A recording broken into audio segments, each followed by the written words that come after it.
Good morning, dear students.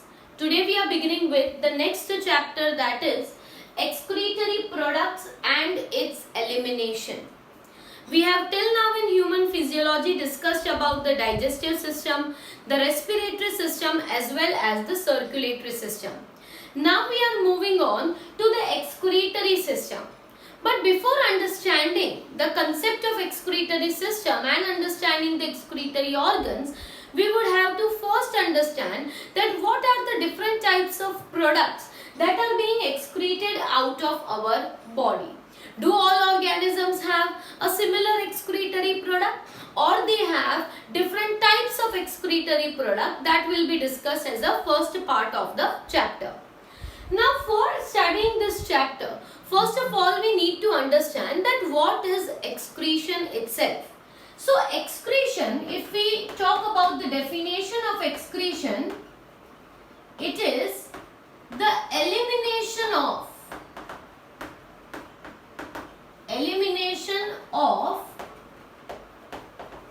the metabolic waste from the body. Elimination of the metabolic waste from the body to regulate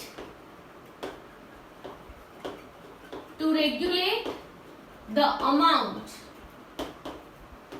of body fluids in our tissues, or we can say in our organs.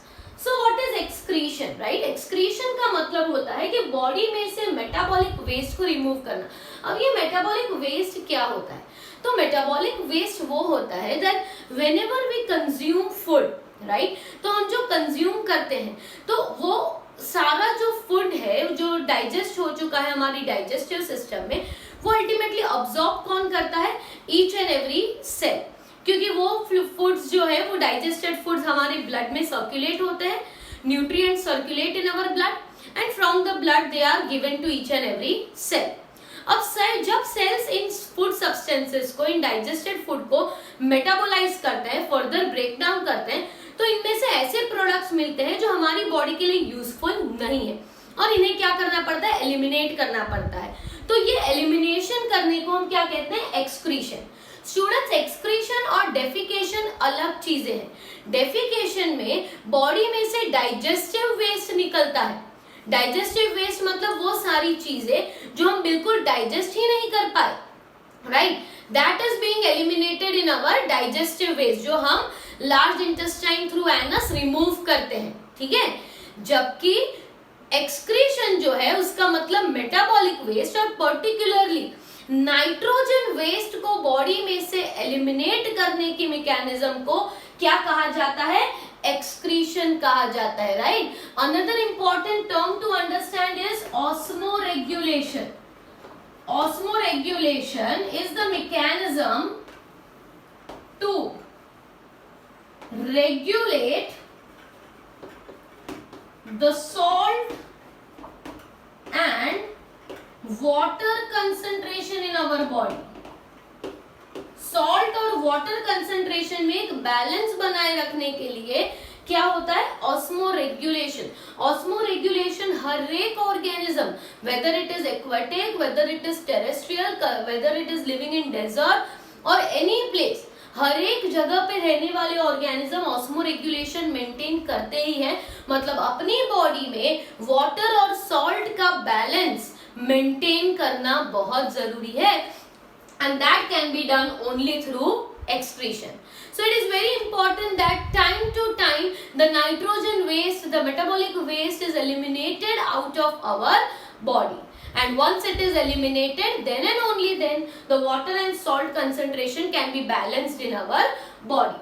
So that is about excretion and osmoregulation. अब हम बात करते हैं कि organisms जो है वो क्या एक्सक्रीट करते हैं.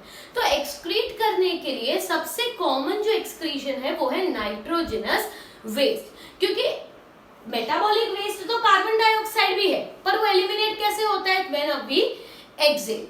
तो वैसे ही नाइट्रोजनस वेस्ट हम यूरिन के थ्रू एक्सक्रीट करते हैं, ठीक है. We as mammals we will be excreting the nitrogenous waste in the form of urine. तो ये कौन से तरह के नाइट्रोजनस वेस्ट होते हैं उनके बारे में अब बात करते हैं. So depending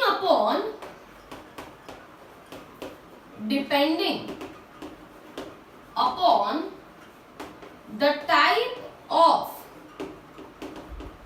nitrogenous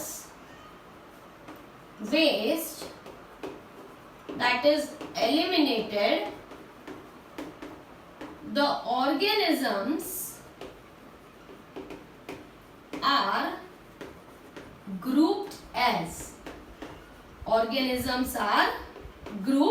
depending upon the type of nitrogenous waste. मतलब किस तरह का नाइट्रोजनस वेस्ट हम एलिमिनेट कर रहे हैं उसके बेसिस पे ऑर्गेनिजम्स को अलग अलग ग्रुप में डाला गया है.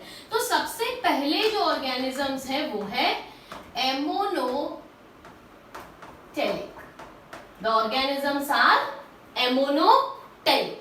एमोनोटेलिक मतलब जो ऑर्गेनिजम्स अमोनिया एक्सक्रीट करते हैं उनको कहा जाता है ammonotelic. So these organisms excreting ammonia are ammonotelic. ठीक है, अब अमोनिया ही क्यों? तो हमारी बॉडी में 3 तरह के न्यूट्रिएंट सब्सटेंसेस है. कार्बोहाइड्रेट्स है, प्रोटीन्स है, फैट्स है. अब कार्बोहाइड्रेट्स और फैट्स को हम बॉडी में स्टोर कर लेते हैं.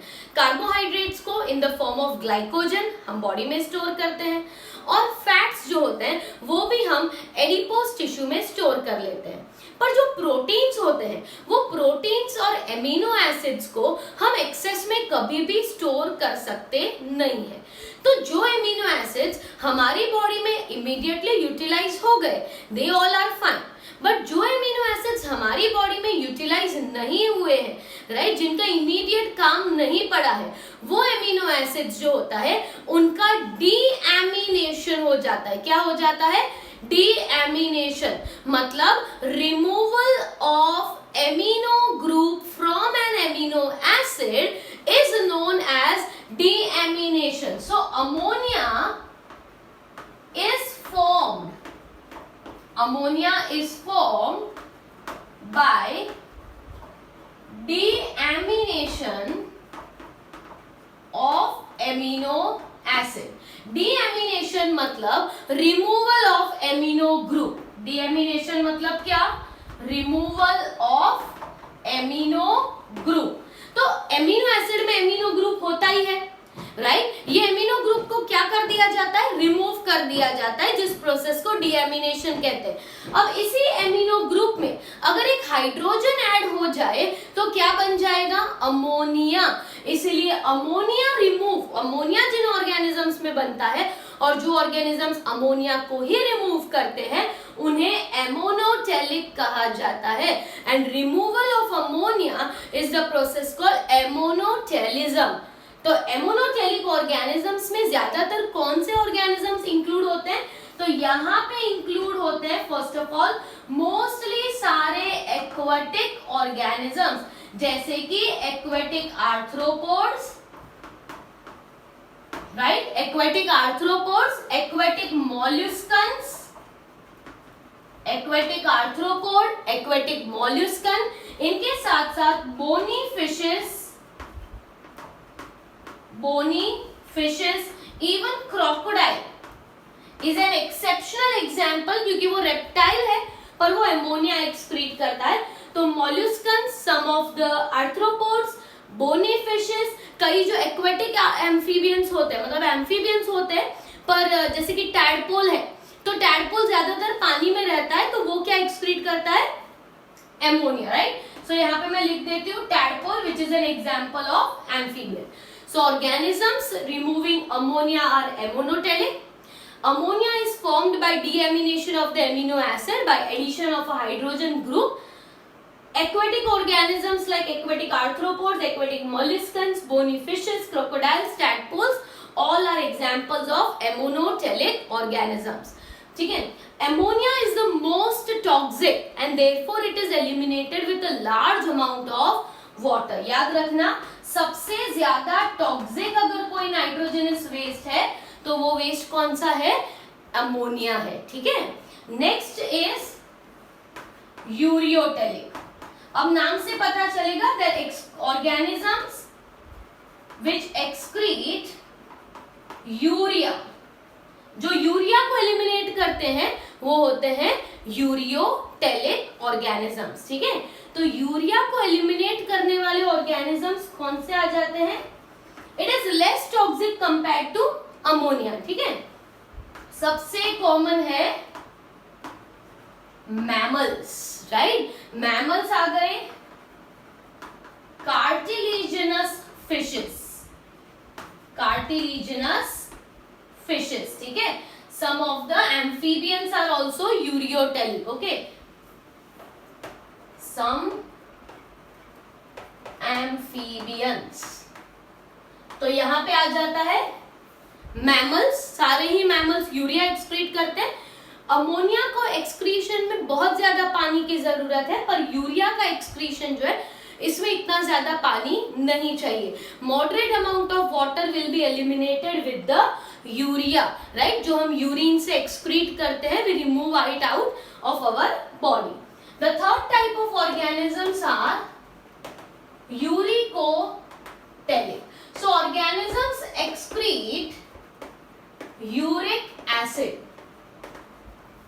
ये तीनों नाइट्रोजन के ही फॉर्म है, अमोनिया, यूरिया, यूरिक एसिड, सब किस में से बनते हैं? एमिनो एसिड में से ही बनते हैं। तो जो ऑर्गेनिज्म यूरिक एसिड एलिमिनेट करते हैं वो होते हैं यूरिकोटेलिक, और यूरिकोटेलिक में मेनली आ जाते हैं birds and reptiles and some of the insects. I am not talking about aquatic insects, right? जो कंप्लीटली टेरेस्ट्रियल होते हैं, उन इंसेक्ट्स की बात करते हैं। और यूरिक एसिड जो है, uric acid is insoluble in water, non-toxic, it is insoluble in water, non-toxic and crystallized। मतलब ये क्रिस्टल के फॉर्म में रिलीज होता है। अगर आपने बर्ड्स का फीकल मैटर देखा होगा तो उसमें देखा होगा कि पानी का कंटेंट बहुत ही कम है और उसमें व्हाइट कलर का मटेरियल होता है जिसे यूरिक एसिड के क्रिस्टल्स कहा जाता है। तो यूरिकोटेलिक में birds, reptiles and some of the terrestrial insects ये इंक्लूड होते हैं यूरिकोटेलिक में। So we have ammonotelic, ureotelic and uricotelic type of organisms. कई ऐसे भी ऑर्गेनिजम्स होते हैं जैसे कि स्पाइडर्स, वो नाइट्रोजन बेस्ड ग्वानिन को एलिमिनेट करते हैं तो उन्हें ग्वानोटेलिक भी कहा जाता है। कोई ऐसे भी ऑर्गेनिजम्स होते हैं जो कंप्लीटली पूरा एमिनो एसिड ही एलिमिनेट करते हैं विदाउट डीएमिनेटिंग इट, राइट? तो ऐसे भी ऑर्गेनिजम्स को एमिनोटेलिक कहा जाता है, पर वो सारे माइनर फॉर्म्स हैं। मेनली जो ऑर्गेनिजम्स है वो तीन कैटेगरी में ही आते हैं, ammonotelic, ureotelic and uricotelic. So that was our today's topic, which types of excretory products are there. In the next lecture we will further talk about different types of excretory organs in different organisms.